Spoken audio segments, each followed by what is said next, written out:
Hey everybody, I'm Soger. Let's talk about one of the biggest mistakes I see a lot of players who play Civilization 6 doing. Let's just get this out of the way right away. I play single player Deity with the goal of winning the game in the fewest number of turns possible whenever I play for my selected victory type.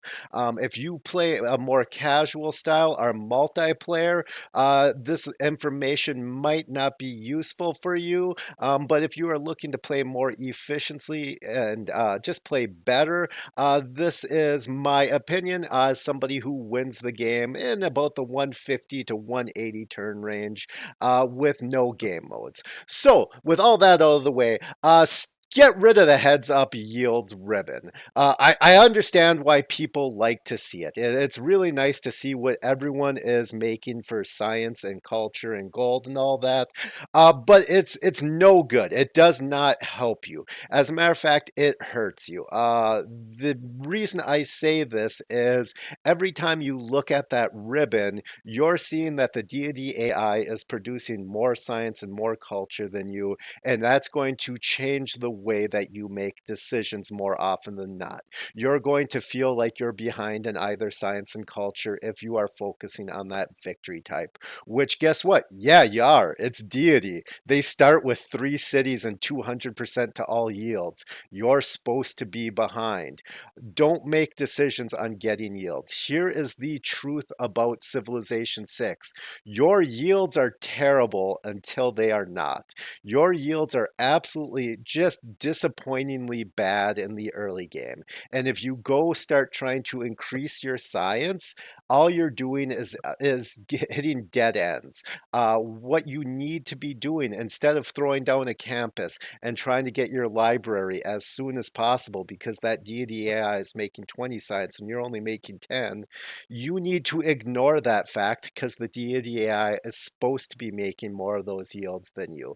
You need to ignore that and focus on growing your base yields. You need to start working on your growth, getting settlers out, expanding.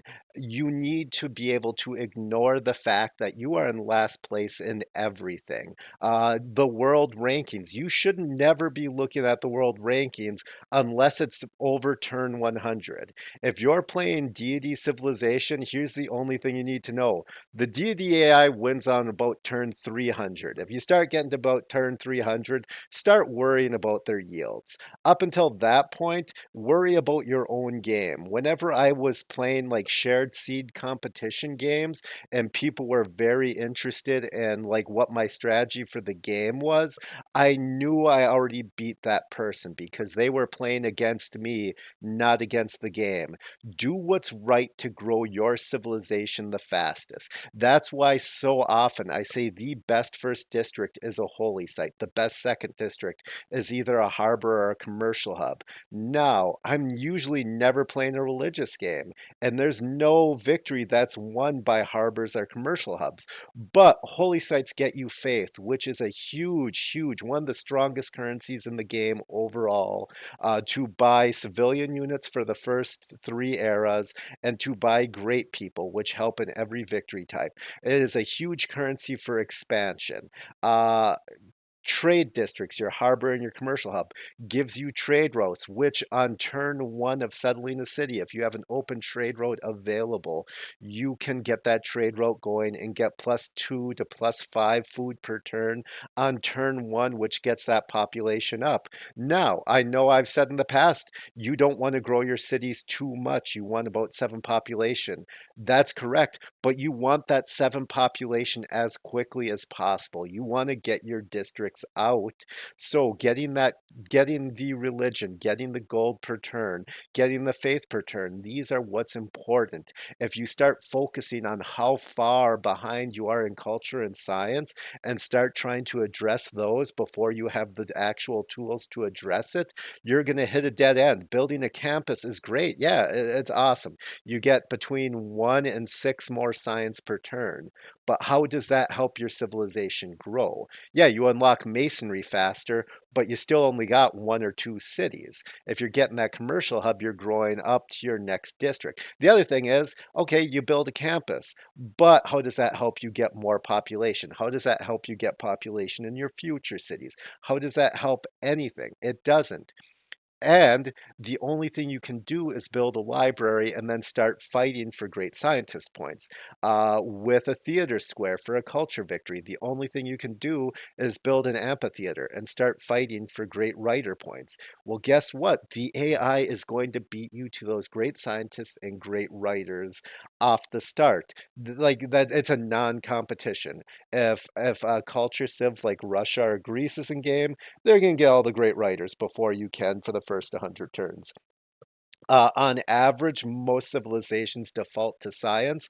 So those early great scientists, those aren't realistic for you to earn just based off great scientist points in most situations. Now, if you're like a Korea where you can get a campus down really easy, maybe you can do it. But even in that state where you can get those campuses down, I still say more cities, more population is going to do better. Once again, you don't want to go past seven in your outlier cities, but you still want that seven population so you can get your commercial hub, so you can get your holy site, so you can get your game winning district.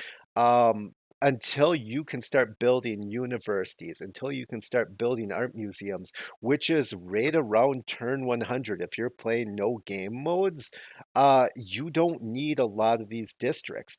There's so many games. You can watch any of my games. At turn 100, I'm usually making like 60 science, even in the science game. By turn 140, I'm usually about 10 turns from landing on the moon.